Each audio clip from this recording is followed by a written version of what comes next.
o Reinaldo de Azevedo morde a isca e fala alguma coisa que mostra que ele sabe que ele está errado, só que ele não quer dar o braço a torcer.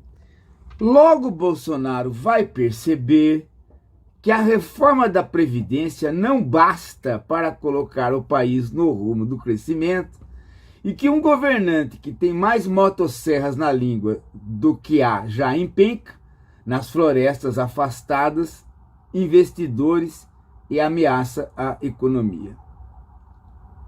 Se você tem motosserras na língua e mais motosserras nas florestas do que tem na língua, isso vai afastar investidores e vai ameaçar a economia.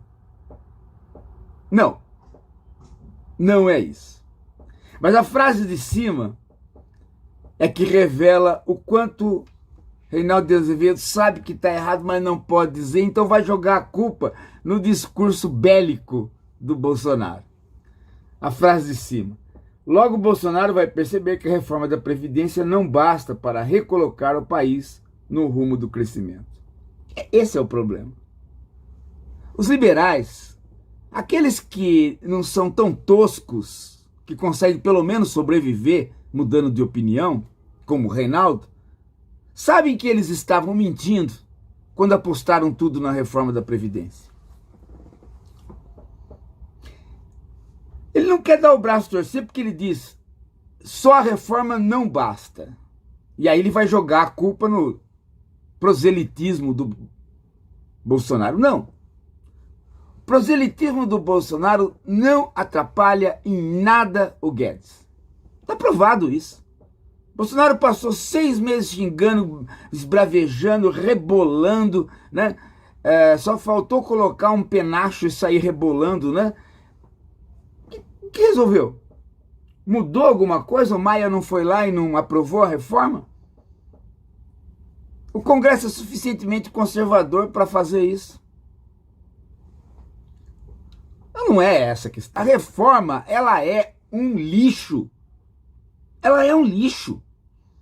Ela tira o país da condição de país moderno e passa o país a uma condição de país neoliberal por completo, o que significa um país arcaico. O neoliberalismo está em crise no mundo há 30 anos. Depois da vitória do Fernando Henrique, também nublou um pouco, porque não se esperava do Fernando Henrique uma guinada à direita tanto quanto ele fez.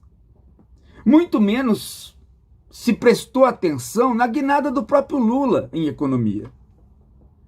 E ficou-se com a impressão da retórica. O PT. O PT fez um governo em economia seguindo completamente o ritual neoliberal. Tanto é que estamos numa crise neoliberal, provocada por uma política neoliberal da Dilma. Nós não estamos numa crise provocada pelas esquerdas, nós estamos numa crise provocada pelas esquerdas por ter feito política de direita. Se vocês tirarem os governantes, gente, tire os governantes da história do Brasil e comece a pensar nos ministros da economia. Os ministros da economia do Fernando Henrique, os ministros da economia do Lula, da Dilma e do Bolsonaro. O que é que mudou?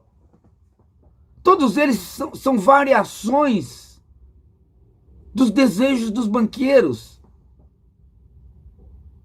O Paulo Guedes é investidor na Bolsa, ele ficou rico assim. O Meirelles é um cara elogiado pelos bancos americanos.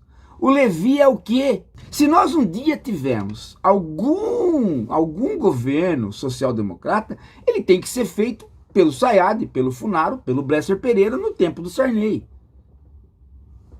O resto, meu amigo, seguiu a cartilha dos anos 90 do neoliberalismo. O mundo antes de 70 não era assim. Era um mundo regrado, organizado.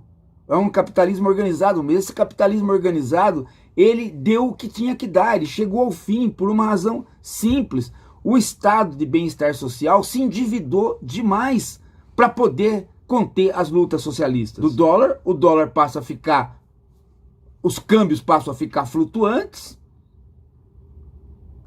e aí, né, nós temos então o quê? Os vários mecanismos de securitização de dívida, os vários mecanismos de aposta em negócios que dependem do câmbio, ou seja, papéis. Isso é o neoliberalismo. Isso vingou no Brasil. Agora, qual é o passo decisivo do neoliberalismo? O passo decisivo é quando ele explora todas as tentativas e não consegue mais explorar, e aí ele passa a privatizar.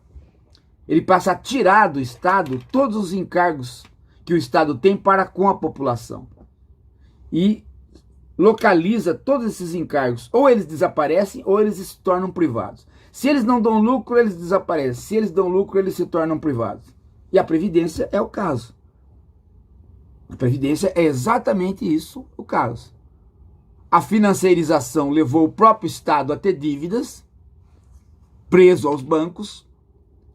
A nossa dívida é diferente da dívida dos outros, porque a nossa dívida é uma dívida bandida. Ela é feita não por conta de investimento social, mas ela é feita para sustentar o próprio banco, que são as operações compromissadas, que eu já expliquei aqui. E aí nós temos uma dívida, os bancos querem continuar recebendo, e nós precisamos o quê? Precisamos privatizar para continuar sustentando os juros dessa dívida. E privatizar por quê? Porque uma parte da burguesia se desindustrializou e quer mais setores para sobreviver, como, por exemplo, as empresas públicas. Como, por exemplo, a própria Previdência. Porque o plano de capitalização está aí no Senado.